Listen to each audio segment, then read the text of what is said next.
Jaipur. Aditya cafe से आने के बाद अपने कमरे में बैठा अपनी डायरी लिख रहा था। तभी पीछे से पवित्रा आकर उससे कहती है, आइए खाना खा लीजिए। आदित्य, तुम चलो, मैं आता हूँ। पवित्रा, ये आप क्या लिख रहे हैं? आदित्य, वो मुझे डायरी लिखने की आदत है। पवित्रा, मतलब? आदित्य, मतलब मेरे मन में जो बातें होती हैं वो अपनी डायरी में लिख लेता हूँ। इससे मेरे मन को भी शांति मिल जाती है।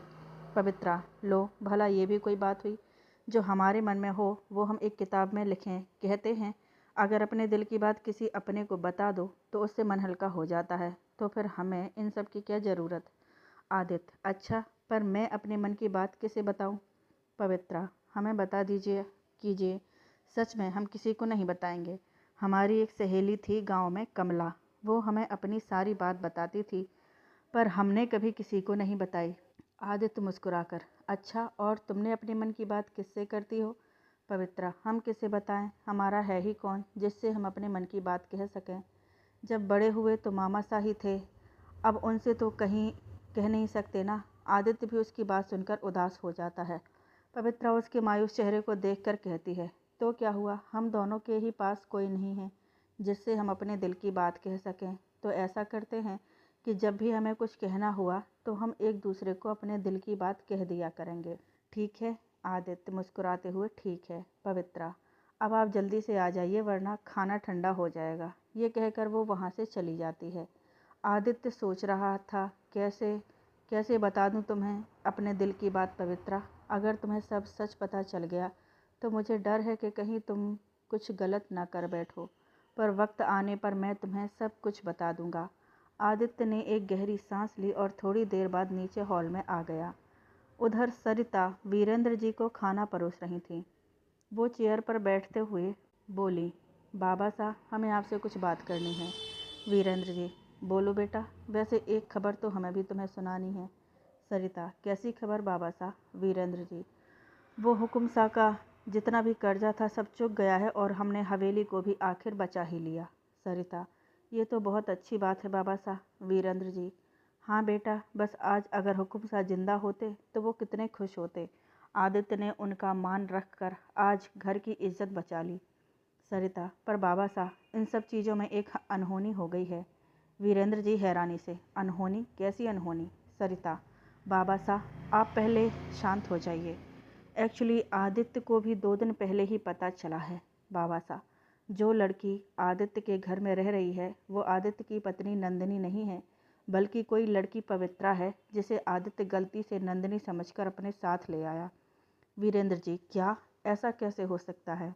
सरिता उन्हें पहले दिन से सारी घटी हुई घटनाओं के बारे में सब कुछ बता देती है और ये भी बताती है कि नंदिनी की इस एक्सीडेंट में मौत हो गई है।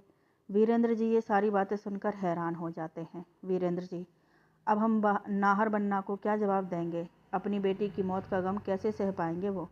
सरिता, पर बाबा साहब, उन्हें सब कुछ बताना तो होगा ही, और इन सब के बीच आदित्य भी फंस गया है। आखिर हमें आदित्य को भी तो संभालना है। काका साहब के जाने के बाद वो वैसे ही बहुत अकेला पड़ गया है। वीरेंद्र जी, हे भगवान, ये सब क्या हो गया? सरिता उन्हें समझाती है, बाबा साहब प्लीज़ आप स्ट्रेस मत लीजिए। आपको तो आदित्य का साथ देना है। काका साहब के बाद एक आप ही तो हैं जो उसे संभाल सकते हैं। वीरेंद्र जी, सही कह रही हो बेटा तुम, पर हमें नाहर बन्ना को भी ये खबर करनी होगी। सरिता, जी बाबा साहब। वीरेंद्र जी अपने सोच विचार में मगन अपने कमरे की तरफ चले गए। सरिता भी अपने कमरे में जाकर आदित्य को फ़ोन करने लगती है। आदित्य फ़ोन उठा लेता है। सरिता, आदित्य, हमारी बाबा से बात हो गई है। मुझे लगता है तुम कल घर आ जाओ, हम यहीं बैठकर बात कर लेंगे। ओके? आदित्य, ओके दी, गुड नाइट। सरिता, गुड नाइट। अगले दिन आदित्य वीरेंद्र जी के घर पहुंच जाता है। सरिता उसे अंदर लेकर आती है तो वीरेंद्र जी वहीं सोफे पर बैठे होते हैं। आदित्य उनके पैर छूता है, प्रणाम चाचा साहब। वीरेंद्र जी, आओ आदित्य, बैठो बेटा। बेटा, तुमने हमें ये बात पहले क्यों नहीं बताई?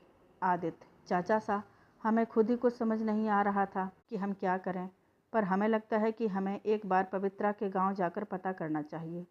वीरेंद्र जी, पर बेटा कैसे पता करोगे तुम? अगर वो लोग पवित्रा के बारे में किसी अनजान लड़के से कुछ सुनेंगे तो बेटा खामखा तुम और वो लड़की दोनों ही बदनाम हो जाओगे। आदित्य, नहीं चाचा साहब, ऐसा कुछ नहीं होगा, हम बात संभाल लेंगे। वीरेंद्र जी, तो ठीक है, हम आपके साथ ही चलेंगे।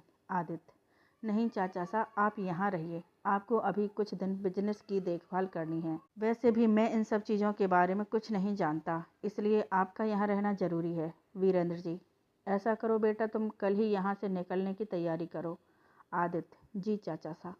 आदित्य उनके पैर छूकर बाहर आ जाता है। तभी सरिता आदित्य से कहती है, तुम बिल्कुल टेंशन मत लो आदित्य, हम 1-2 दिन हवेली में ही रहेंगे पवित्रा के साथ। उसे वहाँ बिल्कुल भी अकेला महसूस नहीं होगा, ठीक है?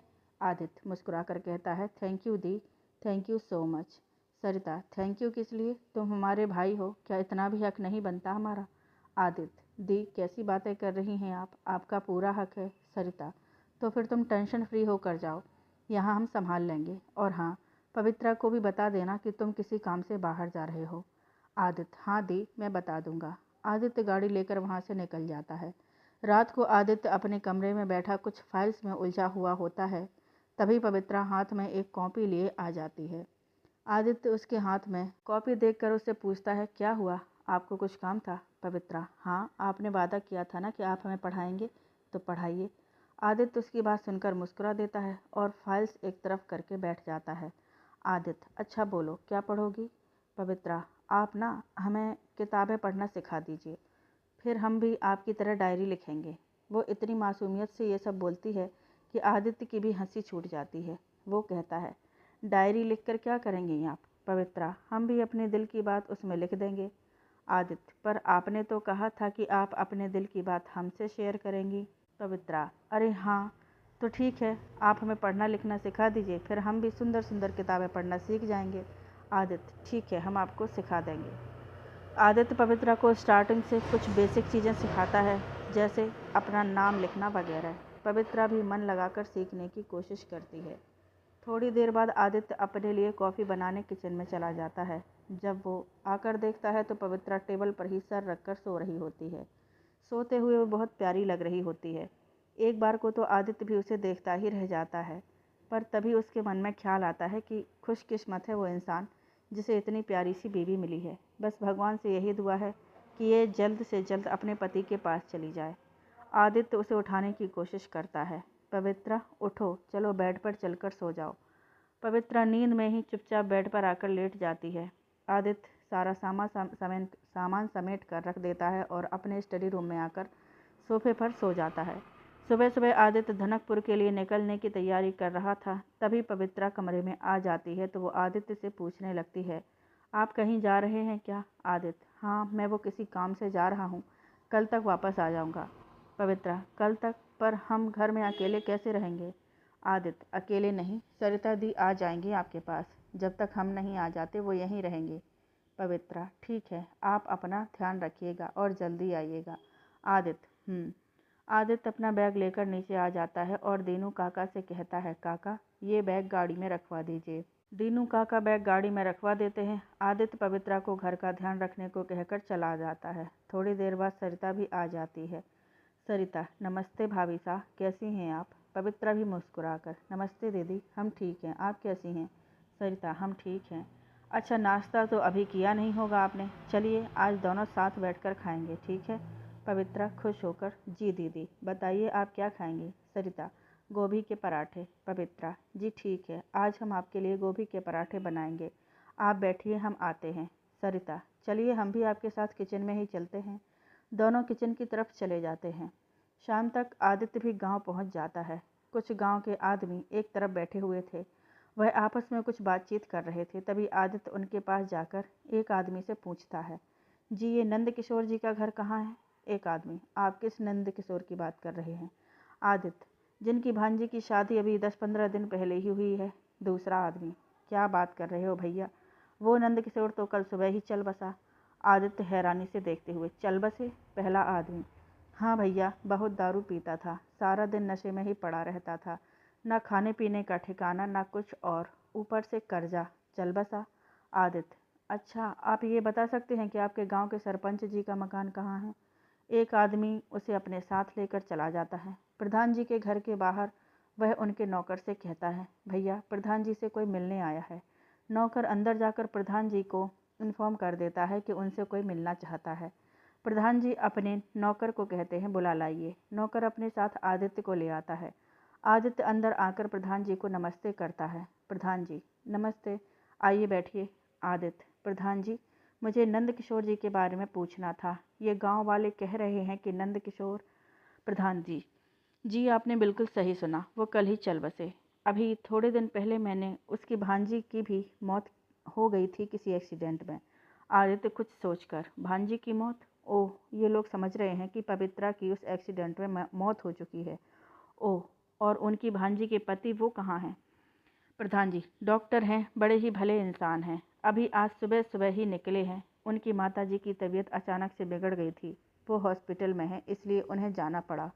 हमारे गांव में मुफ्त इलाज का शिविर लगाने आए थे। बेचारे पत्नी की मौत से काफ़ी दुखी थे। आदित्य, क्या आपको पता है वो कहाँ रहते हैं? प्रधान जी, जी वो दिल्ली के रहने वाले हैं, पर दिल्ली में कहाँ रहते हैं ये नहीं पता। आपको कुछ काम था क्या उनसे? आदित्य झूठ बोल देता है। जी, मैं उनका दोस्त हूँ, मुंबई से आया हूँ। हम एक साथ ही पढ़े हैं। अभी कुछ दिन पहले मुझे पता चला कि वो धनकपुर में हैं और उनकी शादी हो गई है किसी नंद किशोर की भांजी के साथ। किसी काम से आया था तो मैंने सोचा कि यहीं मिल लूँ। एक्चुअली मुझे दिल्ली में उनके घर का एड्रेस नहीं पता।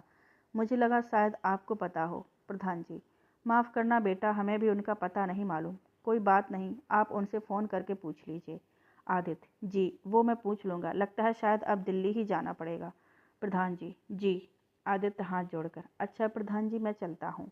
प्रधान जी, अरे ऐसे कैसे? आप हमारे डॉक्टर बाबू के दोस्त हैं। हम आपको बिना कुछ खाए पिए कैसे जाने दे सकते हैं? और वैसे भी रात हो गई है, तो आज आप यहीं रुक जाइए, सुबह निकल जाइएगा। आदित्य, जी नहीं शुक्रिया, मैं चला जाऊँगा, मेरे पास गाड़ी है तो कोई दिक्कत नहीं है।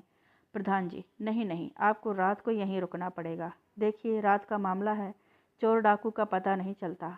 आप आज रात यहीं रुक जाइए, सुबह निकल जाइएगा। आदित्य, जी आप इतना कह रहे हैं तो मैं यहीं रुक जाता हूँ। प्रधान जी, जी बहुत बढ़िया, मैं आपके भोजन का प्रबंध करवाता हूँ। आप इतने में आप आराम कर लीजिए। प्रधान जी नौकर को कहकर आदित्य का सामान कमरे में रखवा देते हैं। आदित्य भी नौकर के पीछे पीछे चला जाता है। रात को खाना खाने के बाद आदित्य मायूस सा खड़ा सोच रहा था। यहाँ आकर भी कुछ हाथ नहीं लगा और पवित्रा का पति भी आज ही दिल्ली वापस चला गया। काश हम कल निकल आते तो आज वो शायद हमें मिल जाते। पता नहीं क्या होगा, कब सुलझेगी ये पहेली। आदित्य चुपचाप बिस्तर पर आकर लेट जाता है, पर उसकी आंखों में नींद नहीं थी। धनकपुर। आदित्य सुबह धनकपुर से वापस जाने के लिए निकल चुका था। पूरे रास्ते वह यही सोचता रहा। अब ये आखिरी उम्मीद भी उसे टूटती नजर हुई आने लगी। वह उदास था। हालांकि प्रधान जी ने उसे आश्वासन दिया था कि अगर डॉक्टर बाबू गांव वापस आते हैं तो वो उसे फ़ोन करके बता देंगे। पर आदित्य भी जानता था कि अब शायद वहाँ से कुछ बात नहीं बनने वाली। आदित्य को पता था कि अब उसे डॉक्टर समीर को ढूंढने का कोई और रास्ता निकालना होगा, पर कैसे? यही सोच सोचकर वो परेशान था। लखनऊ। दीप्ति अपने कमरे में बैठी लैपटॉप पर आदित्य और अपनी तस्वीरें देख रही थी। वो अपने ही ख्यालों में खोई हुई थी कि उसे पता ही नहीं चला कि कब ब्रजेश, दीप्ति के पापा, उसके पास आकर बैठ गए। ब्रजेश जी, कहाँ खोई हुई है मेरी बच्ची? दीप्ति चौंक कर, क्या पापा, आप कुछ आपने कहा? दीप्ति ने लैपटॉप की तरफ देखकर झट से लैपटॉप बंद कर दिया। ब्रजेश जी, आदित्य की याद आ रही है? दीप्ति हड़बड़ाते हुए, नहीं तो पापा, आप ऐसे क्यों पूछ रहे हैं? ब्रजेश जी, क्योंकि बेटा मैं तुम्हारा पापा हूँ और साथ ही साथ तुम्हारा दोस्त भी। इतनी सी थी तुम जब तुम्हारी माँ गुजर गई। मैंने हमेशा तुम्हें माँ बाप दोनों का प्यार देने की कोशिश की। तुम्हारी रग रग से वाकिफ़ हूँ मैं। दीप्ति, मुझे पता है पापा, आपने मुझे हमेशा एक दोस्त की तरह ट्रीट किया है। यू आर माई बेस्ट पाप। ब्रजेश जी, तो बताओ, आदित्य को ही याद कर रही थी ना? दीप्ति शर्मा कर कहती है, हाँ पापा। ब्रजेश जी, तो फ़ोन पर बात कर लो उससे। दीप्ति, पता नहीं पापा, वो जयपुर जाकर इतना बिजी हो गया है कि मुझे अपने आप से एक फ़ोन तक नहीं करता। ब्रजेश जी, बेटा वो इतने दिनों बाद अपने घर गया है, हो सकता है वो कुछ वक्त अपने पिता के साथ गुजारना चाहता हो और फिर उसकी भी जिम्मेदारियां होंगी अपनी फैमिली के लिए, समझो बेटा। दीप्ति, आप ठीक कह रहे हैं पापा, पर उसने कहा था कि वो अपने बाबा साहब को लेकर आएगा आपसे मिलने के लिए, पर अभी तक तो उसने कुछ नहीं बताया। ब्रजेश जी, कोई बात नहीं बेटा, हो सकता है अभी उसे वक्त ना मिला हो। दीप्ति, बहुत दिन हो गए, आदित्य को देखे हुए। शायद इसीलिए मैं उसे कुछ ज़्यादा ही याद कर रही हूँ। ब्रजेश जी, तो तुम मिल आओ उससे। वैसे भी लखनऊ से जयपुर ज़्यादा दूर नहीं है। दीप्ति खुशी से अपने पापा के गले लग जाती है। सच पापा, मैं मिलाऊं उससे? ब्रजेश जी, वाई नॉट। वैसे भी मुझसे तुम्हारा ये मायूस चेहरा देखा नहीं जाता बेटा। उससे मिल लोगी तो तुम्हें भी तसल्ली हो जाएगी। Deepti, thank you papa, you are the best papa. Brajesh ji, yes I am the best pa. Brajesh जी भी दीप्ति को अपने गले से लगा लेते हैं। दिल्ली। समीर अपनी माँ को आराम से सोफे पर बैठाता है, माँ संभाल के। कुछ दिनों पहले अचानक से सुभद्रा जी को रात में सांस लेने में प्रॉब्लम होने लगी। वो तो अच्छा हुआ वॉचमैन ने पड़ोसियों की मदद से उन्हें हॉस्पिटल पहुंचा दिया और समीर को भी उसी वक्त फ़ोन कर दिया। उसी वक्त समीर वापस दिल्ली के लिए निकल पड़ा था। आज सुभद्रा जी को हॉस्पिटल से डिस्चार्ज मिल चुका था, इसलिए समीर उन्हें वापस घर ले आया था। उन्हें फूड पाइप में कुछ प्रॉब्लम हो गई थी, जिसकी वजह से डॉक्टर्स ने उन्हें खाने पीने में सावधानी बरतने के लिए बोला था। समीर उन्हें सोफे पर बैठाकर उनके लिए पानी लेने चला जाता है। सुभद्रा जी को पानी के साथ दवाइयाँ देकर वो उन्हें उनके कमरे में लेकर जाता है। सुभद्रा जी बेड पर लेट जाती हैं। समीर भी उनके पास ही बैठ जाता है। सुभद्रा जी, तू भी थक गया होगा बेटा, जाकर आराम कर ले। समीर, माँ आप आराम कर लो, मैं बाद में आराम कर लूँगा। सुभद्रा जी, वो तो भला हो उस दिन वॉचमैन का जो उसने मुझे हॉस्पिटल पहुंचा दिया, वरना पता नहीं क्या होता। समीर, माँ आप भी ना कैसी बातें करती हो, कुछ नहीं होगा आपको। सुभद्रा जी, तभी तो कहती हूँ कि शादी कर ले। खुद तो कभी बाहर कैंप्स में या फिर हॉस्पिटल में रहता है, घर में टिकता ही कहाँ है। अगर आज बहू होती तो मुझे यूं अकेला हॉस्पिटल ना जाना पड़ता। समीर, माँ अब इसमें बहू की बात कहाँ से आ गई? मैं हूँ ना, मैं रखूँगा तेरा ख्याल। और पक्का प्रॉमिस, मैं अब पक्का टाइम से घर आऊँगा और कहीं बाहर भी नहीं जाऊँगा, ठीक है? सुभद्रा जी मुंह बनाकर, हाँ देखे हैं तेरे प्रॉमिस। मेरी तबीयत ठीक होते ही फिर तू पहले की तरह ही बिजी हो जाएगा। समीर, नहीं माँ पक्का, अब ऐसा नहीं होगा। सुभद्रा जी, तुझे शादी करने में क्या प्रॉब्लम है, बता मुझे। समीर उनकी बात सुनकर चुप हो जाता है, पर फिर बात को टालने के लिए कहता है, माँ तेरे बेटे से शादी करेगा कौन? कैसा है तेरा ये बेटा, रूखा सूखा सा? सुभद्रा जी उसकी बात बीच में ही काट कर, खबरदार जो मेरे बेटे को कुछ उल्टा सीधा बोला तो। मेरा बेटा तो लाखों में एक है, जो भी लड़की उससे शादी करेगी धन्य हो जाएगी। समीर, वाह मेरी इतनी तारीफ, मुझे तो पता ही नहीं था कि मैं इतना हैंडसम हूँ कि जो लड़की मुझसे शादी करेगी वो धन्य हो जाएगी। ये कहकर वो हंसने लगा। सुभद्रा जी, बस जब देखो तेरी नौटंकी शुरू हो जाती है। देख लेना इस बार मैं तेरी एक नहीं सुनूंगी। इस बार कोई अच्छी सी लड़की देखकर तेरी शादी करा दूंगी। समीर ये सुनते ही इधर उधर देखने लग जाता है।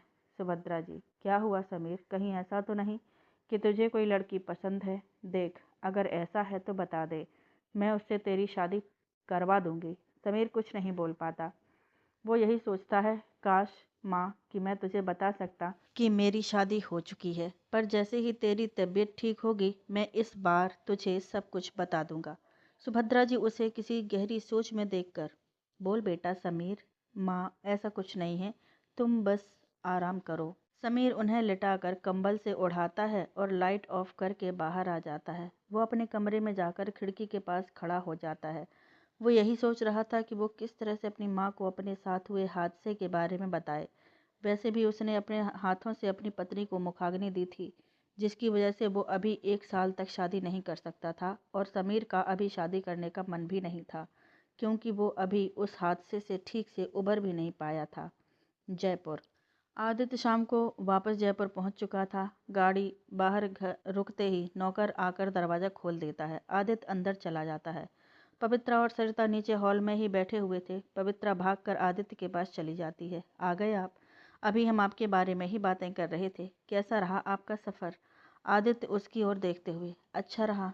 सरिता को आदित्य का मुरझाया हुआ चेहरा देखकर कुछ अजीब सा लगा, पर उसने सोचा शायद सफ़र की थकान होगी। आदित्य अंदर आकर बैठ गया और पवित्रा किचन में उसके लिए पानी लेने चली गई। सरिता ने इशारे से आदित्य से पूछा तो आदित्य ने ना में सिर हिला दिया। सरिता समझ गई, इसलिए आदित्य इतना परेशान सा लग रहा है। इतने में पवित्रा भी पानी लेकर आ गई। जी पानी। पवित्रा पानी का गिलास आदित्य की ओर बढ़ाती हुई बोली। पवित्रा, हम खाना लगवाते हैं। आदित्य, नहीं, हम खाना नहीं खाएंगे, हम बहुत थक गए हैं, हम आराम करने जा रहे हैं। पवित्रा, थोड़ा तो खा लीजिए, ऐसे बिना कुछ खाए सो जाएंगे क्या? आदित्य, प्लीज पवित्रा, मेरा सच में बिल्कुल मन नहीं है खाने का। सरिता उसकी परेशानी समझ रही थी। उसने पवित्रा को इशारे में ही मना कर दिया। आदित्य वहां से उठकर अपने कमरे में चला गया। सरिता पवित्रा से कहती है, भाभी सा, आप चिंता मत कीजिए, आदित्य ऐसा ही है। जब बहुत थका हुआ होता है तो अक्सर ऐसे ही खाना नहीं खाता। ऐसा कीजिए, आप एक कप कॉफ़ी बना दीजिए, वो थोड़ा फ्रेश भी फील करेगा और उसके सिर का दर्द भी ठीक हो जाएगा। पवित्रा, जी दीदी, हम अभी बनाकर लाते हैं। सरिता ऊपर आदित्य के कमरे में चली जाती है, जहां आदित्य अपना सर पकड़कर बैठा था। सरिता, क्या हुआ आदित्य? आदित्य, दी, मुझे कुछ समझ नहीं आ रहा है, ऐसे कैसे चलेगा और कब तक? सरिता, पर हुआ क्या? पवित्रा के पति के बारे में कुछ पता नहीं चल पाया क्या? आदित्य उसे शुरू से लेकर सारी बातें बताता है कि पवित्रा के मामा सा गुजर गए हैं और पवित्रा का पति भी वहां आया हुआ था, पर अपनी मां की बीमारी की वजह से वापस चला गया और अब ये भी नहीं पता कि वो वापस आएगा भी या नहीं। सरिता भी ये सुनकर हताश हो जाती है, फिर भी आदित्य को दिलासा देती है कि सब कुछ ठीक हो जाएगा।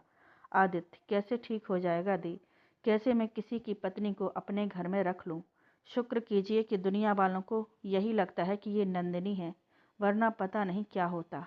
पर जैसे ही नाहरबन्ना के पास ये खबर पहुंचेगी कि नंदिनी अब इस दुनिया में नहीं है, यहाँ के लोग तरह तरह के सवाल करेंगे। तब मैं क्या जवाब दूंगा सबको? और पवित्रा, क्यों सबके ताने सुने जबकि गलती मेरी है? मैं ही उसे गलती से नंदिनी समझकर अपने साथ ले आया।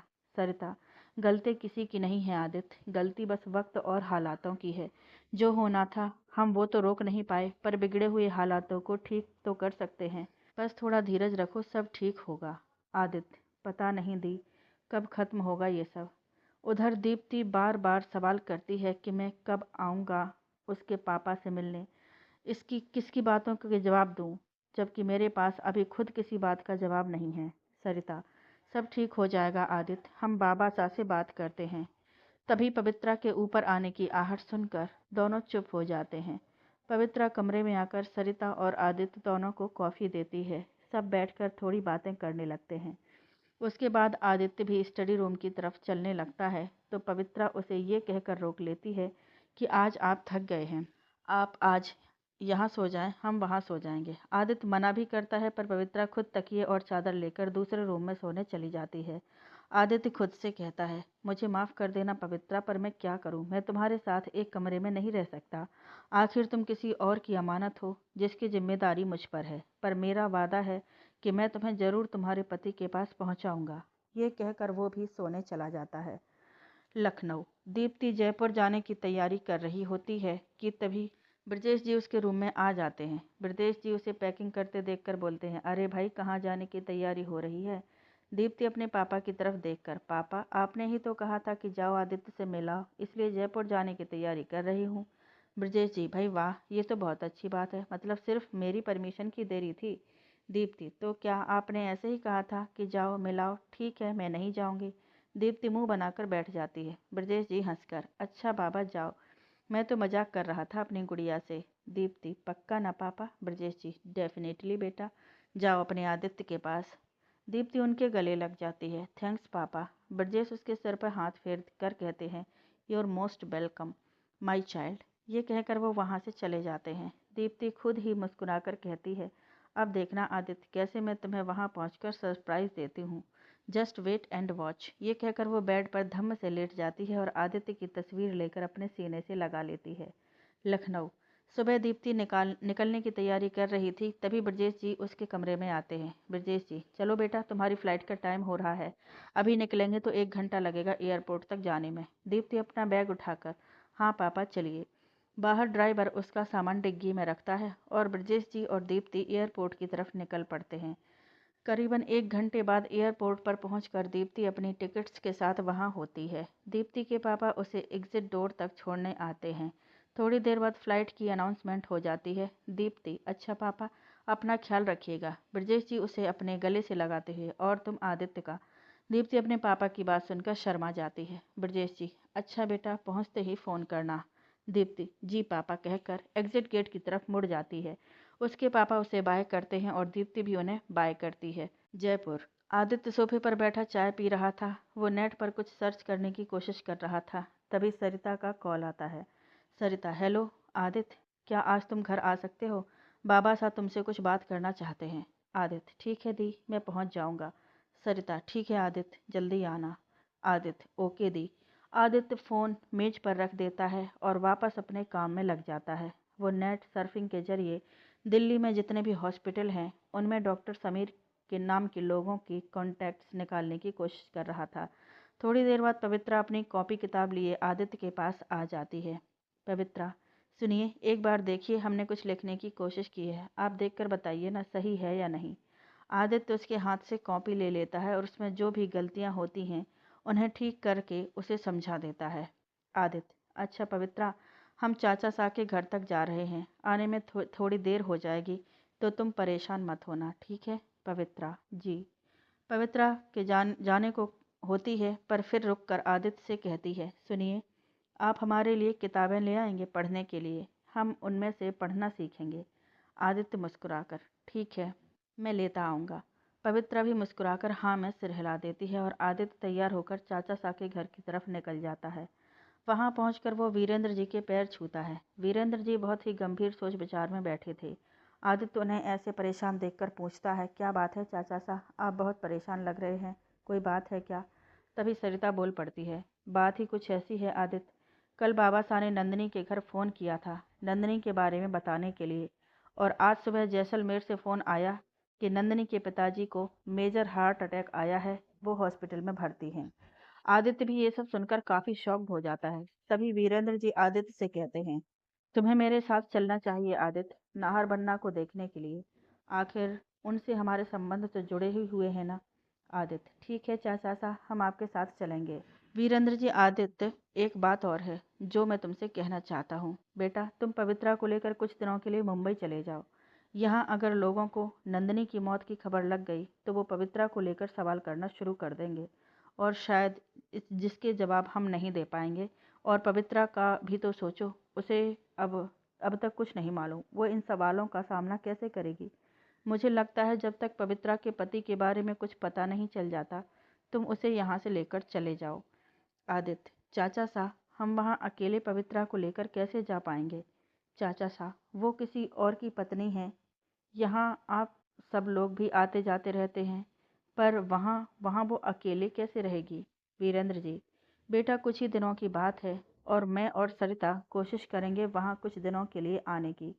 पर बेटा, यहाँ तुम्हारा रहना अभी सही नहीं है, हम किसी भी तरह की बातें बनते नहीं देखना चाहते।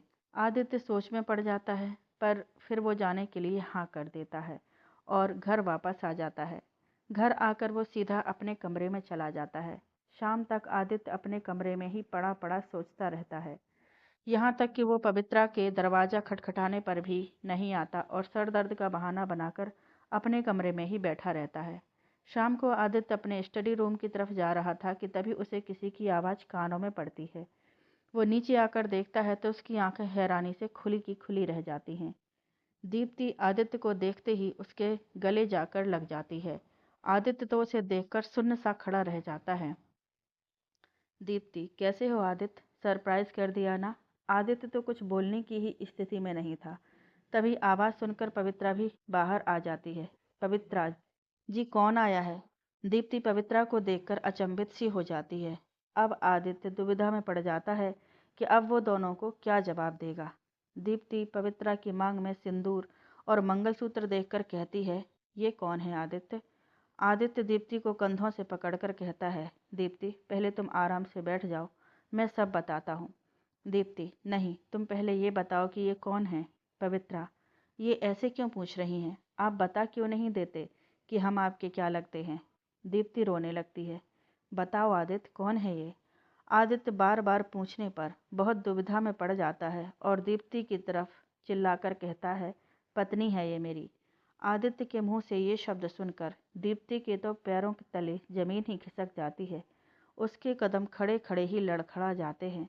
उसे तो समझ ही नहीं आ रहा था कि जिस आदित्य के साथ उसने पूरी जिंदगी गुजारने की ख्वाहिश की थी, उसने किसी और से शादी कर ली थी। दीप्ति लड़खड़ाकर गिरने ही वाली होती है कि आदित्य उसे संभालने की कोशिश करता है, पर दीप्ति उसे वहीं रुक जाने के लिए कह देती है। दीप्ति को ऐसे देखकर आदित्य की आंखों में आंसू आ जाते हैं। पवित्रा को तो समझ ही नहीं आता कि क्या बोले। वो भागकर अंदर चली जाती है और अपने कमरे का दरवाज़ा बंद कर लेती है। आदित्य दीप्ति को समझाने की कोशिश करता है, पर दीप्ति कुछ भी सुनने के लिए तैयार नहीं होती। आदित्य दीप्ति से कहता है कि उसे भी यहाँ आने के बाद ही पता चला था कि उसके बाबा साहब ने उसका रिश्ता तय कर दिया है। आदित्य दीप्ति का हाथ अपने हाथ में लेकर कहता है, प्लीज़ दीप्ति, मेरा यकीन करो, मुझे नहीं पता था कि मुझे ये सब करना पड़ेगा। हमारी प्रॉपर्टी, बिजनेस सब खतरे में था और उसे बचाने का सिर्फ यही एक रास्ता था। मैंने बाबा साहब के कहने पर शादी तो कर ली, पर मेरे दिल में आज भी तुम ही हो। दीप्ति रोकर कहती है, झूठ बोल रहे हो तुम। जब तुम्हें मुझसे प्यार नहीं था तो मेरी फीलिंग्स के साथ क्यों खेले, क्यों मुझसे प्यार के झूठे वादे किए? आदित्य, नहीं दीप्ति, मैंने तुम्हारे साथ कोई झूठा वादा नहीं किया। मैं सच कह रहा हूँ, मैं आज भी तुमसे उतना ही प्यार करता हूँ जितना पहले करता था। मुझे समझने की कोशिश करो। जब मैं यहाँ आया तो मुझे पता चला कि हमारा सारा बिजनेस और ये हवेली हमारे हाथ से जाने वाले हैं, और बाबा साहब चाहते थे कि मैं उनके दोस्त की बेटी से शादी कर लूं। मैंने बस अपने घर की इज्जत को बचाने के लिए मजबूरी में उनके दोस्त की बेटी से शादी कर ली। मैंने बाबा साहब को वचन दिया था कि मैं इस घर को ज़रूर बचाऊंगा, पर मैंने इस घर को और अपने सारे बिजनेस को तो बचा लिया, पर अपने बाबा साहब को नहीं बचा पाया। जैसलमेर से आते वक्त हमारी गाड़ी का बहुत बड़ा एक्सीडेंट हो गया, जिसमें मैंने उन्हें खो दिया। आदित्य रोते रोते नीचे घुटनों के बल बैठ गया। आदित्य के ऊपर जो बीती उसे सुनकर दीप्ति की आंखों में आंसू आ गए। वो आदित्य के पास ही बैठ जाती है और उससे कहती है, इतना सब कुछ हो गया और तुमने मुझे बताया भी नहीं। क्यों आदित्य, क्यों? आदित्य, मैं सच कह रहा हूँ दीप्ति, मैं तुम्ही से प्यार करता हूँ आज भी, और वो लड़की, वो मेरी पत्नी। इतना कहते ही आदित्य रुक गया कि अगर सबको सच पता चल गया तो पवित्रा कहीं अपने साथ कुछ कर न बैठे, इसलिए उसने अभी चुप रहना ही सही समझा। दीप्ति, वो लड़की क्या? आदित्य, वो लड़की तुम्हारी पत्नी है। अब हम साथ नहीं रह सकते। आदित्य, तुम्हें अब अपनी पत्नी के साथ ही सारी जिंदगी गुजारनी होगी। ये कहकर वो वहाँ से खड़ी हो जाती है और अपना बैग लेकर वहाँ से चलने को होती है। तभी आदित्य पीछे से उसका हाथ पकड़ लेता है। आदित्य, प्लीज़ दीप्ति, मुझे छोड़कर मत जाओ, मैं तुम्हारे बिना जी नहीं पाऊंगा। आदित्य की बातें सुनकर दीप्ति भी रो पड़ती है, पर वो आदित्य से कहती है, अब हमारा कोई रिश्ता नहीं है आदित्य, अब तुम्हारी ज़िंदगी में कोई और है और वही रहेगी। आदित्य सब कुछ जानकर भी कुछ बोल नहीं पा रहा था। वक्त और हालात के कारण वो इस वक्त मजबूर हो चुका था। दीप्ति अपना हाथ आदित्य के हाथ से छुड़ाकर चली जाती है। आदित्य उसे रोकता रह जाता है, पर वो गाड़ी में बैठकर वापस एयरपोर्ट की तरफ निकल जाती है। आदित्य हताश सा उसे देखता रह जाता है, पर कुछ कर नहीं पाता। आदित्य लड़खड़ाते कदमों से वापस आ गया। आज उसका प्यार भी उससे हमेशा के लिए दूर हो चुका था। आज वह अपने आप को जिंदगी में सबसे अकेला महसूस कर रहा था। आदित्य आकर धम्म से सोफे पर बैठ जाता है और अपना सर सोफे से टिकाकर आंखें बंद कर लेता है। तभी उसे पवित्रा का ध्यान आता है। वो सीधा उसके कमरे की तरफ भागकर जाता है। पवित्रा ने अंदर से दरवाज़ा लॉक किया हुआ था। आदित्य दरवाजे को जोर जोर से खटखटाता है। पवित्रा, दरवाज़ा खोलो। पवित्रा, एक बार मेरी बात सुन लो प्लीज़। पवित्रा सिसकते हुए, आप चले जाइए यहाँ से वकील बाबू, और हमें कुछ देर के लिए अकेला छोड़ दीजिए। आदित्य, पवित्रा मेरी बात सुनो, देखो तुम्हें मेरी कसम, एक बार दरवाज़ा खोल दो प्लीज़। तभी दरवाज़ा खुलने की आवाज़ आती है। आदित्य दरवाज़ा खुलते ही अंदर आता है तो देखता है कि पवित्रा बेड के एक कोने पर बैठी रो रही थी। आदित्य उसे देखकर उसकी ओर बढ़ता ही है कि पवित्रा उसे रोक देती है। पवित्रा, रुक जाइए वकील बाबू, हमारे पास मत आइए, हम बहुत अपशगुनी हैं। आते ही आपके बाबा साहब आपसे दूर हो गए और अब आपका प्यार भी आपसे छीन लिया। ये कहकर वो फिर से चेहरे पर हाथ रखकर रोने लगी। आदित्य पवित्रा के पास ही आकर बैठ जाता है और कहता है, गलती तुम्हारी नहीं है पवित्रा, गलती वक्त और हालातों की है, जिसने आज हमें यहाँ लाकर खड़ा कर दिया है। पवित्रा, आप अपने प्यार के पास वापस चले जाइए। आपने हमारा इतनी मुसीबत में साथ दिया, वही बहुत है। हम नहीं चाहते कि आप हमारी वजह से अपने प्यार से दूर रहें। आदित्य, पर अब तुम मेरी पत्नी हो और मैं तुम्हें नहीं छोड़ सकता। पवित्रा, हम आपकी पत्नी नहीं, सिर्फ आपकी जिम्मेदारी हैं, जिसे आपको मजबूरन निभाना पड़ रहा है। इसलिए आप हमारे साथ एक कमरे में नहीं सोते ना। हम जानते थे कि कुछ तो है जो आपको परेशान कर रहा है। आदित्य, मैं तुम्हें कैसे समझाऊं पवित्रा, मेरा तुमसे शादी करना जरूरी हो गया था। पवित्रा, इतना कि आपने अपने प्यार की परवाह भी नहीं की। आदित्य, हाँ पवित्रा, बस तुम ये समझ लो कि कुछ समय बाद सब ठीक हो जाएगा। फिलहाल मुझे थोड़ा वक्त दो।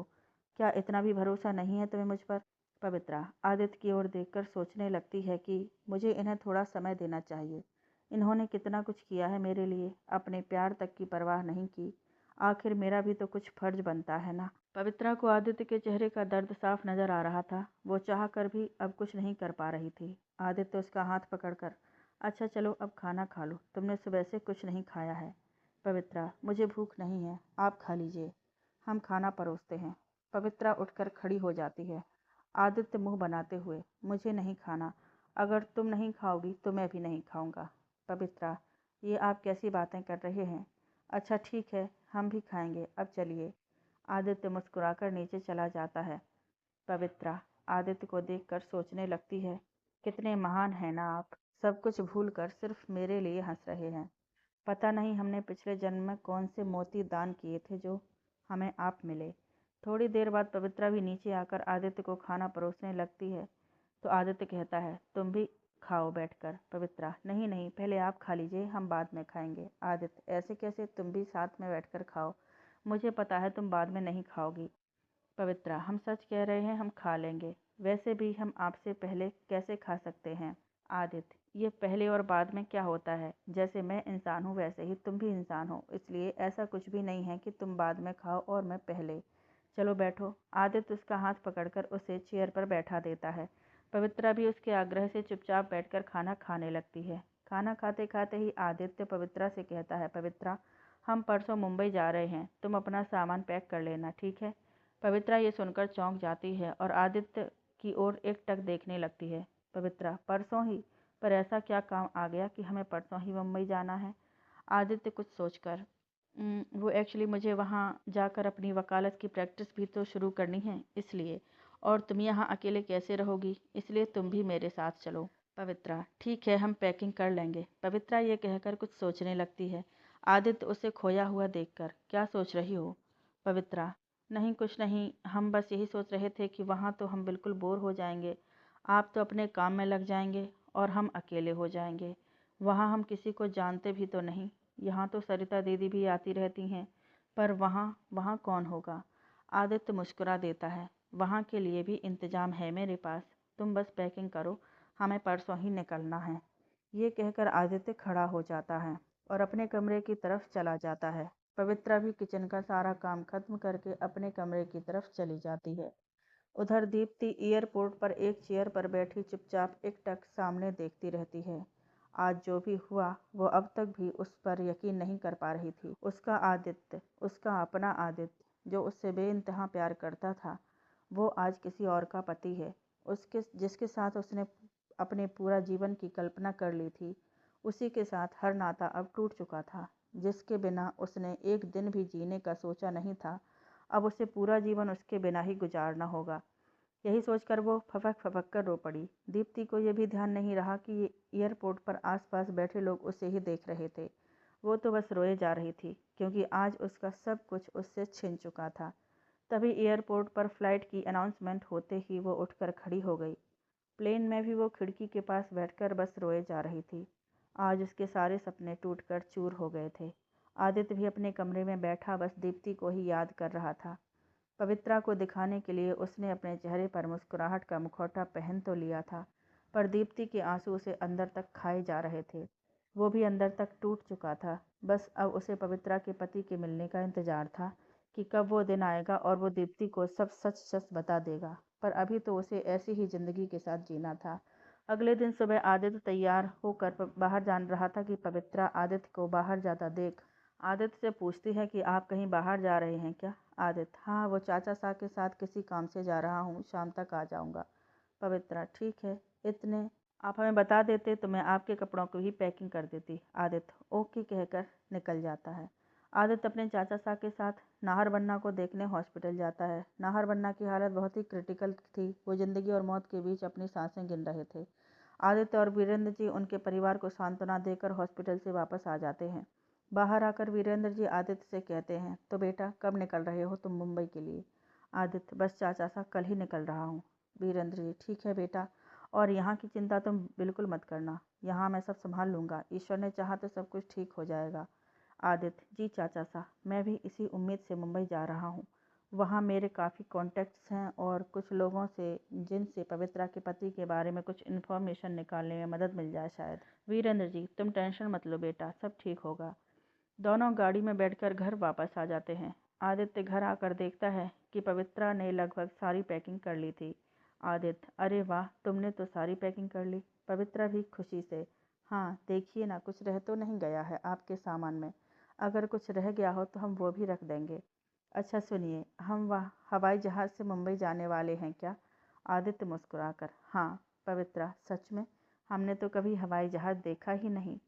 अब देखेंगे पास से, कितना बड़ा होता होगा ना। जब हम गांव में थे ना, तो बस ऊपर आसमान में उड़ता हुआ देखते थे। हम और हमारी सारी सहेलियां उसे देखकर अपना हाथ जोर जोर से हिलाती थीं, पर उसमें से कोई बोलता ही नहीं था। बहुत ऊपर होता था ना वो। पर अब तो हम उसके अंदर बैठेंगे और सबको बाय बोलेंगे, ठीक है? आदित्य भी उसकी इस बचकानी बातों को सुनकर हंसी छूट जाती है। वह भी हंसने लगता है। आदित्य, हाँ बोल लेना और सबको बाय कर देना, ओके। पवित्रा बहुत खुश हो जाती है कि वो भी हवाई जहाज़ में बैठेगी। आदित्य, चलो अब सो जाओ, कल टाइम से निकलना भी है। वरना हवाई जहाज़ में कैसे बैठोगी? पवित्रा खुश होकर, जी हम जाते हैं, आप भी सो जाइए। Aditya, okay, good night. Pavitra, क्या? आदित्य, बोलो गुड नाइट यानी शुभ रात्रि। Pavitra, good night. पवित्रा, आदित्य, अच्छा है, थोड़ी सी प्रैक्टिस करोगी तो और भी अच्छे से बोल पाओगी। पवित्रा, जी हम अच्छे से अभ्यास करेंगे। थोड़ी देर बाद दोनों अपने अपने कमरे में सोने चले जाते हैं। लखनऊ। घर की डोर बेल बजती है तो नौकर आकर दरवाज़ा खोलता है। सामने दीप्ति खड़ी होती है, वो अंदर आती है और नौकर भी उसका सामान उठाकर अंदर ले आता है। घर में कोई दिखाई नहीं देता तो दीप्ति सीधा अपने रूम की तरफ भाग कर चली जाती है। रूम में पहुंचकर वो अंदर से रूम को लॉक कर लेती है। तभी थोड़ी देर बाद ब्रजेश जी अपनी स्टडी रूम से बाहर निकलते हैं तो हॉल में सूटकेस देखकर नौकर से पूछते हैं, ये सूटकेस किसके हैं, कौन आया है? नौकर, साहब वो दीप्ति बिटिया आई है, अभी अपने रूम में गई है। ब्रजेश चौंक कर, दीप्ति? वो सीधा दीप्ति के कमरे की तरफ जाते हैं पर दीप्ति ने अंदर से रूम लॉक किया हुआ था। ब्रजेश जी दरवाज़ा खटखटाते हैं पर दीप्ति दरवाज़ा नहीं खोलती। ब्रजेश जी, दीप्ति दरवाज़ा खोलो बेटा, आखिर बात क्या हुई है? तुम तो आदित्य से मिलने गई थी ना, फिर इतनी जल्दी कैसे आ गई? बोलो बेटा। दीप्ति, दरवाज़ा खोलो। तभी थोड़ी देर बाद दरवाज़ा खुलने की आवाज़ आती है। ब्रजेश जी झट से दरवाज़ा खोलते हैं तो दीप्ति सामने ही खड़ी होती है। वो जल्दी से जाकर अपने पापा के गले लग जाती है और फबक फबक कर रोने लगती है। ब्रजेश जी उसकी हालत देखकर सहम जाते हैं। ब्रजेश जी दीप्ति से पूछते हैं, क्या हुआ बेटा, कुछ तो बोलो, क्यों रो रही हो? बेटा अगर बताओगी नहीं तो मुझे पता कैसे चलेगा कि आखिर बात क्या है? दीप्ति रोते रोते कहने लगी, पापा सब खत्म हो गया, आदित्य मुझसे बहुत दूर जा चुका है, उसने किसी और से शादी कर ली। ब्रजेश जी हैरान हो जाते हैं, किसी और से शादी कर ली, ऐसा कैसे हो सकता है? बेटा पहले तुम बैठो और पानी पियो और मुझे आराम से बताओ कि आखिर हुआ क्या है। ब्रजेश जी दीप्ति को पानी पीने को देते हैं। दीप्ति पानी पीकर थोड़ा रिलैक्स होती है। फिर वो बताती है कि वहाँ जब वो पहुँची तो क्या क्या हुआ।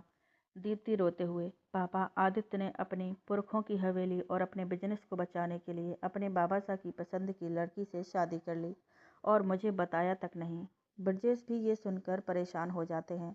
वो दीप्ति को अपने सीने से लगा लेते हैं और उसे चुप कराते हैं। ब्रजेश जी, बेटा जहाँ तक मैं आदित्य को जानता हूँ वो तुम्हें कभी धोखा नहीं दे सकता। ज़रूर उसकी बहुत बड़ी मजबूरी होगी, तभी उसने अपने बाबा साहब की मर्जी से शादी की है। बेटा उसकी भी प्रॉब्लम को समझो, हो सकता है उसे भी ये सब करते हुए कितना दुख हुआ हो, और अब तो उसने अपने बाबा साहब को भी खो दिया है। दीप्ति, पर पापा मैं आदित्य के बिना कैसे जीऊँगी, मैंने तो उसके बिना अपनी ज़िंदगी की कल्पना तक नहीं की। ब्रजेश जी, नहीं बेटा ऐसा नहीं कहते, जिंदगी हर जख्म को भर देती है। मुझे यकीन है मेरी बेटी हार नहीं मानेगी और अपनी ज़िंदगी में आगे बढ़ेगी। दीप्ति वापस अपने पापा के गले लगकर रोने लगती है। उसे पापा भी उसे अपने सीने से लगा लेते हैं। जयपुर। अगली सुबह आदित्य और पवित्रा मुंबई के लिए निकलने की तैयारी कर रहे थे। घर के सभी नौकर चाकर भी उन्हें विदा करने के लिए खड़े थे। वीरेंद्र जी और सरिता भी आदित्य और पवित्रा को एयरपोर्ट तक छोड़ने जाने वाले थे। आदित्य और पवित्रा दोनों नीचे आकर सबको नमस्कार करके काका को हवेली की चाबी देकर बाहर निकल जाते हैं। आदित्य अपनी हवेली को देख रहा था। उसकी बहुत सी यादें इस हवेली से जुड़ी थीं। तभी वीरेंद्र जी आकर उसके कंधे पर हाथ रख देते हैं और कहते हैं, कुछ ही दिनों की बात है आदित्य, बहुत जल्द सब कुछ ठीक हो जाएगा। आदित्य हाँ में सिर हिलाकर गाड़ी में बैठ जाता है। वीरेंद्र जी और सरिता भी दूसरी गाड़ी में उन्हें एयरपोर्ट छोड़ने के लिए जाते हैं। गाड़ी चल पड़ती है। आज आदित्य को वो दिन याद आ रहा था जब वो इस हवेली में आया था। सब उसके स्वागत में खड़े थे और उसके बाबा साहब ने आते ही उसे गले लगा लिया था। आज आदित्य को अपने बाबा साहब को बहुत याद आ रही थी। 1 घंटे बाद गाड़ी एयरपोर्ट पहुंच जाती है। आदित्य अपना और पवित्रा का पासपोर्ट वेरीफाई करा कर ले आता है। थोड़ी देर बाद फ्लाइट की अनाउंसमेंट होती है तो आदित्य और पवित्रा चाचा साहब के पैर छूते हैं और पवित्रा सरिता के गले लगती है। वीरेंद्र जी आदित्य से, यहाँ की चिंता मत करना, अपना और पवित्रा का ख्याल रखना। आदित्य, जी चाचा साहब। दोनों एग्जिट गेट की तरफ चले जाते हैं। सरिता दोनों को हाथ हिलाकर बाय करती है। आदित्य प्लेन में खिड़की वाली सीट पर बैठता है तो पवित्रा कहती है, हम बैठ जाएं यहाँ, हमें बाहर देखना है। आदित्य मुस्कुरा देता है, ठीक है तुम बैठ जाओ। जैसे ही प्लेन उड़ने लगता है पवित्रा की तो सांसें ही अटक गईं। उसने कसकर आदित्य का हाथ पकड़ लिया। आदित्य बस उसे देखता ही रह गया। थोड़ी देर बाद जब प्लेन सामान्य तरीके से उड़ने लगा तो आदित्य ने शक पकाकर अपना हाथ पवित्रा के हाथ से निकाल लिया। पवित्रा बार बार प्लेन की खिड़की में से झांक रही थी। आसमान में उड़ते बादलों को देखकर वो फूली नहीं समा रही थी। वो बार बार आदित्य को उड़ते बादल दिखा रही थी। आदित्य भी उसको खुश देखकर खुश हो रहा था। पूरे 4 घंटे के सफ़र के बाद फ्लाइट मुंबई एयरपोर्ट पर लैंड हुई। आदित्य और पवित्रा एयरपोर्ट से बाहर आ गए। सामने ड्राइवर उन्हें पहले से ही खड़ा मिला। वीरेंद्र जी ने आदित्य के आने की खबर पहले ही कर दी थी। दोनों गाड़ी में बैठ जाते हैं और ड्राइवर गाड़ी फार्म हाउस की तरफ घुमा लेता है। पवित्रा रास्ते में भी गाड़ी में से झांक झांक कर मुंबई की सड़कों को देखने में व्यस्त थी। उसने तो अपनी ज़िंदगी में पहली बार शहर देखा था। थोड़ी देर बाद गाड़ी फार्म हाउस के बाहर आकर रुक गई। आदित्य और पवित्रा गाड़ी में से बाहर निकले तो रामदीन काका दौड़ते हुए बाहर आए। आदित्य ने उन्हें नमस्ते की। काका ने भी दोनों को आशीर्वाद दिया। सब अंदर चले गए। आदित्य पवित्रा से, तुम थोड़ी देर आराम कर लो, ठीक है? पवित्रा, जी आप भी आराम कर लीजिए, सफ़र में थक गए होंगे। आदित्य पवित्रा को उसका कमरा दिखा देता है। दोनों आराम करने चले जाते हैं। रात को आदित्य अपने कमरे में बैठा लैपटॉप पर कुछ काम कर रहा था। जब ही पवित्रा कमरे में आ जाती है, वो अलमारी में कपड़े रख कर जा रही होती है कि तभी आदित्य उसे रोक लेता है। आदित्य, रोको पवित्रा। पवित्रा, जी कहिए। आदित्य, कल सुबह तैयार रहना, हमें कहीं जाना है। पवित्रा, कहाँ जाना है? आदित्य, स्कूल में तुम्हारे एडमिशन की बात करने। तुम पढ़ना चाहती हो ना? पवित्रा, हाँ, पर अब हम कोई बच्चे थोड़े ना जो स्कूल जाएंगे। आदित्य, अरे नहीं नहीं, वो ऐसा स्कूल नहीं है। वहाँ तुम्हें सब तुम्हारी ही उम्र के लोग मिलेंगे, यानी जो लोग अपनी पढ़ाई पूरी नहीं कर पाए उन्हें वहाँ पढ़ना सिखाया जाता है। पवित्रा, अच्छा। आदित्य, हाँ, इसीलिए कल तुम मेरे साथ चलना, ठीक है? पवित्रा, पर हम स्कूल जाएंगे तो घर का काम कौन देखेगा? आदित्य, उसकी चिंता तुम मत करो, रामदीन काका है ना, वो देख लेंगे। तुम सिर्फ पढ़ाई करो और शाम तक तो तुम आ जाया करोगी। जब जो चाहे कर लेना। पवित्रा, जी आप हमारे लिए कितना कुछ कर रहे हैं, हमें पढ़ा भी रहे हैं, आप बहुत अच्छे हैं। आदित्य उसकी ये बात सुनकर मुस्कुरा देता है। थोड़ी देर बाद आदित्य भी फाइल बंद करके सो जाता है, लेकिन आज पवित्रा की आंखों में नींद नहीं थी। उसे आदित्य का उसके लिए फिक्र करना बहुत अच्छा लग रहा था। वो मन ही मन मुस्कुराए जा रही थी। सुबह आदित्य तैयार होकर पवित्रा को आवाज़ लगाता है, पवित्रा कहाँ हो तुम? जल्दी चलो वरना लेट हो जाएंगे। पवित्रा, जी अभी आई। 5 मिनट बाद पवित्रा भी नीचे आ जाती है। दोनों कार में बैठकर स्कूल की तरफ निकल जाते हैं। आदित्य स्कूल पहुंचकर कार पार्किंग में लगाता है। फिर वे दोनों प्रिंसिपल के ऑफिस चले जाते हैं। आदित्य रूम का दरवाज़ा नॉक करता है। May I come in ma'am? Principal, yes please. Aditya, ma'am, myself Aditya Singh Rana and she is my wife Pavitra. Ma'am, मुझे इनका एडमिशन आपके स्कूल में कराना है। प्रिंसिपल कुछ औपचारिकताएं पूरी करवाने के बाद पवित्रा का एडमिशन कर देती हैं। वो कहती हैं कि आप कल से ही इन्हें स्कूल भेज सकते हैं। आदित्य और पवित्रा दोनों बाहर चले जाते हैं। आदित्य पवित्रा से कहता है, चलो तुम्हारा एडमिशन तो हो गया, अब कल से स्कूल जाने की तैयारी करो। पवित्रा उदास होकर, हमें डर लग रहा है, हम अच्छे से पढ़ तो पाएंगे ना? आदित्य, क्यों नहीं पढ़ पाओगी? देखना, तुम बिल्कुल अच्छे से पढ़ना सीख जाओगी। फिर दोनों वापस घर की ओर निकल जाते हैं। रात को पवित्रा अपना बैग लगा रही थी। वो कल स्कूल जाने के लिए तैयारी कर रही थी, ताकि पहले ही दिन कोई कमी ना रह जाए। अगले दिन से पवित्रा स्कूल जाने लगी। आदित्य रोज उसे छोड़कर आता था और शाम को ड्राइवर उसे गाड़ी से वापस लेकर आता था। इन दिनों में आदित्य भी अपनी लॉ की प्रैक्टिस में बिजी हो गया था, परंतु साथ ही साथ वो डॉक्टर समीर का भी पता लगा रहा था। दिल्ली के सारे हॉस्पिटल की इन्फॉर्मेशन देने के लिए उसने अपने एक दोस्त को ये काम सौंपा हुआ था, लेकिन अभी तक कुछ पता नहीं चल पाया था। लखनऊ। दीप्ति अपने कमरे की खिड़की पर चुपचाप बैठी हुई थी। तभी ब्रजेश जी उसके कमरे में आ गए। दीप्ति रोज ऐसे ही चुपचाप अपने कमरे में बैठी रहती थी, ना ही किसी से बात करती और ना ही अपने कमरे से बाहर निकलती थी। उसने तो जैसे खुद को उस कमरे में कैद कर लिया था। ब्रजेश जी भी उसकी ये हालत देखकर बहुत परेशान थे। वो चाहते थे कि दीप्ति सब कुछ भूलकर अब अपनी ज़िंदगी में आगे बढ़े। ब्रजेश जी उसके कमरे में आते हैं तो दीप्ति रोज की तरह आज भी खिड़की के पास ही खड़ी थी। ब्रजेश जी, बेटा, कब तक इसी तरह अपने आप को यूं तकलीफ देती रहोगी? जिसे जाना था वो जा चुका है, अब अपनी ज़िंदगी में आगे बढ़ो बेटा। दीप्ति, जिसके साथ पूरी ज़िंदगी बिताने का सोचा था, उसके बिना आगे कैसे चल पाऊंगी मैं पापा? ब्रजेश जी, पर बेटा, अब आगे तो बढ़ना ही होगा, क्योंकि अब यही सच्चाई है कि आदित्य किसी और का है और तुम्हें इस सच्चाई को मानना होगा। दीप्ति रोने लगती है। ब्रजेश जी, संभालो बेटा अपने आप को। दीप्ति, पापा, मैं कोशिश कर रही हूँ पर मुझसे नहीं होता, क्या करूँ मैं? ब्रजेश जी, तुम ऐसा करो, कुछ दिन के लिए मुंबई चली जाओ। वहाँ तुम्हारे दोस्त भी हैं और तुम्हारे दीदी और जीजाजी भी हैं। तुम्हारा वहाँ मन भी लग जाएगा। मैं आज ही श्रुति से बात करता हूँ कि तुम आ रही हो। वहाँ जाओ और अपनी लॉ की प्रैक्टिस भी स्टार्ट कर दो। दिमाग दूसरी चीज़ों में बटेगा तो तुम्हारा स्ट्रेस भी कम होगा। दीप्ति आंसू पोंछते हुए, ठीक है पापा, आप मेरी मुंबई की टिकट्स करवा दीजिए, मैं भी मुंबई जाना चाहती हूँ। ब्रजेश जी, ठीक है बेटा, मैं आज ही तुम्हारी टिकट्स बुक करवा देता हूँ और साथ में श्रुति को भी फ़ोन कर देता हूँ। ब्रजेश जी उठकर वहाँ से चले जाते हैं। मुंबई। आदित्य स्टडी रूम में बैठा कुछ काम कर रहा था कि तभी उसके फ़ोन पर किसी का कॉल आया। उसने कॉल देख कर फ़ोन उठा लिया। उधर से आवाज़ आई, आदित्य, डॉक्टर समीर का पता चल गया है। वो दिल्ली के किसी सिटी हॉस्पिटल में डॉक्टर हैं। मैं तुम्हें उस हॉस्पिटल का एड्रेस दे देता हूँ, वहीं से तुम्हें उसके घर का एड्रेस भी मिल जाएगा। मैंने हॉस्पिटल में बात कर ली है, ओके, तुम 1-2 दिन में दिल्ली चले आओ।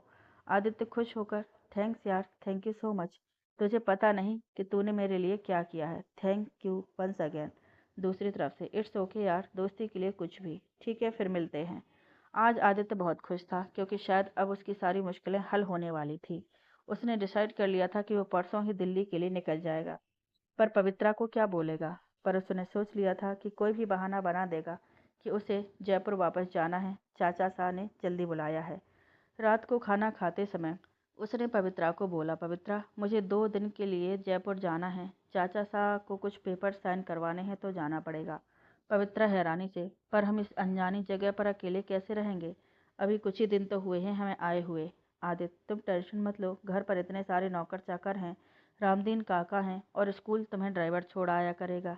सिर्फ 2 दिन की ही तो बात है, प्लीज़ पवित्रा मान जाओ ना। और वैसे भी तुम्हारे लिए कुछ सरप्राइज़ है, लेकिन आकर बताऊंगा, ठीक है? पवित्रा, ठीक है, बस आप जल्दी से आ जाना, हमें और कुछ नहीं चाहिए। आदित्य, ठीक है, मैं जल्दी वापस आ जाऊंगा। परसों निकलना है तो तुम मेरे कुछ कपड़ों की पैकिंग कर देना। पवित्रा, जी हम कर देंगे। आदित्य अपने कमरे में चला जाता है और पवित्रा किचन का काम खत्म करके आदित्य की पैकिंग में लग जाती है। आदित्य अपने चाचा साहब को कॉल करके बता देता है कि पवित्रा के पति का पता लग गया है और वो परसों ही दिल्ली जा रहा है। वीरेंद्र जी भी साथ चलने को कहते हैं, पर आदित्य मना कर देता है कि वो खुद ही संभाल लेगा। साथ ही साथ उन्हें कहता है कि अगर अगर पवित्रा यहाँ आए तो आप कह दीजिएगा कि आदित्य यहीं है। वीरेंद्र जी से कॉल पर बात करने के बाद वो सोने चला जाता है। परसों आदित्य भी दिल्ली के लिए निकल जाता है। चलते वक्त पवित्रा कहती है, वहाँ पहुँचते ही हमें फ़ोन कर दीजिएगा और चाचा साहब और सरिता दीदी को हमारा प्रणाम कहिएगा। आदित्य ठीक है कहकर चला जाता है। पवित्रा उसे जाते हुए देखती रहती है जब तक उसकी गाड़ी मेन गेट के बाहर नहीं निकल जाती। फिर अंदर आकर वो भी स्कूल के लिए तैयार होने लगती है। अब पवित्रा की भी स्कूल में कुछ सहेलियां बन गई थीं, इसलिए उसे अब स्कूल जाना अच्छा लगने लगा था और वो कुछ कुछ पढ़ना भी सीख गई थी। क्या होगा जब आदित्य मिलेगा समीर से दिल्ली में, और जब पवित्रा को पता चलेगा कि आदित्य का सच जानने के लिए जुड़े रहिए मेरे साथ।